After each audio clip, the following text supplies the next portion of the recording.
আমরা পরিষ্কার অভিযানে নিতে চাই। সারা বাংলাদেশের সকল প্রতিষ্ঠানে কর্মরত শ্রমিক কর্মচারী ভাইয়েরা রাজপথে রক্ত দিতে আত্মদিতে প্রস্তুত আছি। আমরা নেতাসত্ব জীবন চাই না, আমরা চাই বৈষম্যহীন বাংলাদেশে স্বাধীন রাষ্ট্রে আমি একজন নাগরিক হিসাবে আমার ন্যায্য অধিকার, আমার মৌলিক চাহিদা এই সরকার এই রাষ্ট্র বাস্তবায়ন করবে। সংগ্রামী উপস্থিতি, অল্প কিছুক্ষণের মধ্যে আমাদের দৈনিক প্রতিনিধি কর্মচারী কল্যাণ পরিষদের কেন্দ্রীয় কমিটির সম্মানিত উপদেষ্টা শ্রমিক দেহমতী মানুষের জননেতা জনাব সুনাই থাকি ভাই আমাদের মধ্যে কিছুক্ষণের মধ্যে অনুষ্ঠিত হবে। আমরা চাই আমাদের প্রিয় নেতার মাধ্যমে আমাদের দাবিগুলো সরকারের যথাস্থানে যথাযথ কর্তৃপক্ষের মাধ্যমে ওনার মাধ্যমে আমাদের দাবি আদায় হবে। আমরা শুধু রাজপথে দাঁড়িয়ে আমরা তার দিকে চাই আমরা সারা বাংলাদেশে অবহিত শোষিত বঞ্চিত দেশের শিকার আমরা 60,000 কর্মচারী এই বিভিন্ন প্রতিষ্ঠানে কর্মরত আছি।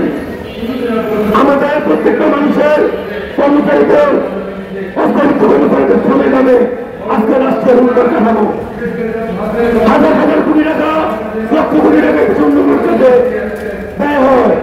যে উন্নয়ন কাজে আমরা বেমত শ্রমিকরা জড়িত আছি। তাদের শ্রমে নামে উন্নয়নমূলক প্রত্যেকটা দুর্গুণের সাথে আমাদের সংগ্রাম জড়িত।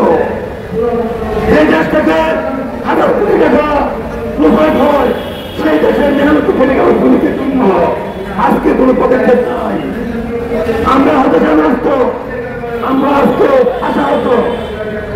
যে শ্রমিক কর্মচারীদের বক্তব্য দাঁড়িয়ে দেশের উন্নত বাংলাদেশ আমরা চেয়েছিলাম যে সরকারের কাছে আমাদের অনেক আশা প্রত্যাশা ছিল এই সরকারের মাধ্যমে সারা দেশের থেকে অসম্ভব মুক্ত হবে।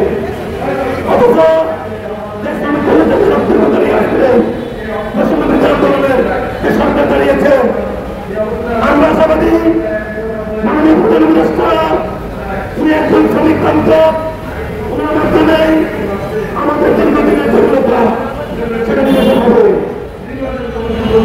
সংগ্রামী উপস্থিতি আমরা